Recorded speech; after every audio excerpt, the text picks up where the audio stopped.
Okay, hello! Kakatapos ko lang mag-harvest. Nandito ako sa may Dufferin and Lawrence area.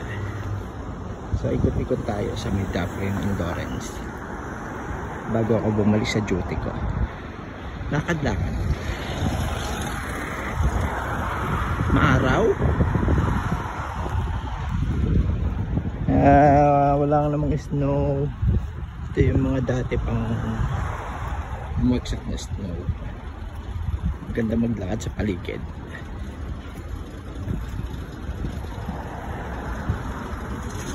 Ay, babalik ako ron. Ayan yung harvest uli. Sana pala napakita ko yung loob ng harvest. Masyadong dead. Ako lang ang nag-dine in. Mamaya siguro. Babalik kasi ako after ng duty ko.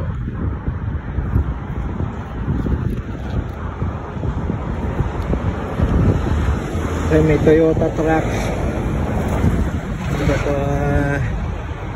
Ito yung location nila sa Yorkdale.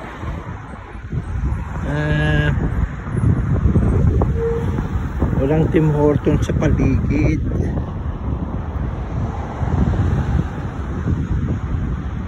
Merong Shell gas station.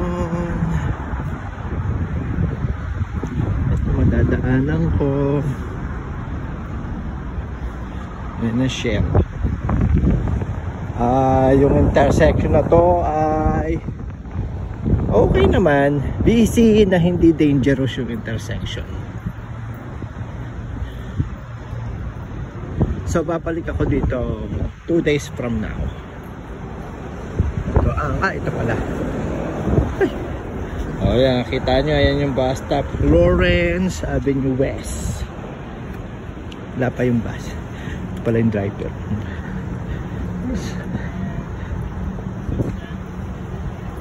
So ito na yung Lawrence and Dufferin. Kita nyo Lawrence, kita ba? Ay, doon sa kabila.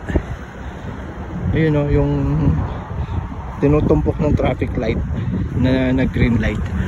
And then ito yung Dufferin.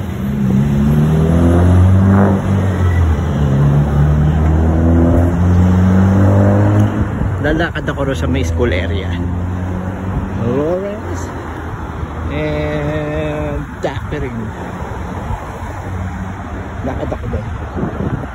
May Canada flag doon eh. Ay, nahangin.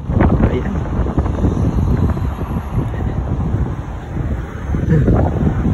Hangin. So may crossing guard ako dito dahil ito yung school mismo. Ayan yung school. Ito. Paglampas sa pader na to, yun yung flag. Bakit ito flag yun? Yung mga ba yung isa? Hindi ko ma-recognize. High school, I think high school to. Sandali, bakit St. Charles Church to? Ano na school? Nandigaw ako ah. Ang school ay edi doon dapat, ayun. Anyway, ikot-ikot sa area.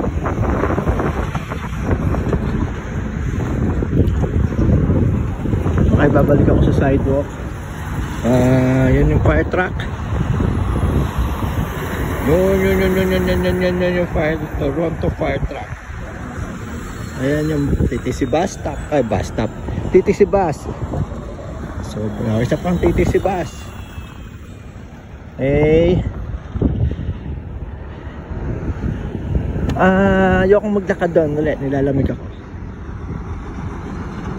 Gawa ko isa pang video na 5 minutes. Pabalik sa may intersection ng Lawrence and Dufferin. Okay. Malamig. Sino ba nakaka-recognize ng isang flag na yun? Canada flag and ano yung isa? Kailangan ko pa i-google. Sa isip ko Italy. Recognize ba? O siya, dito na muna.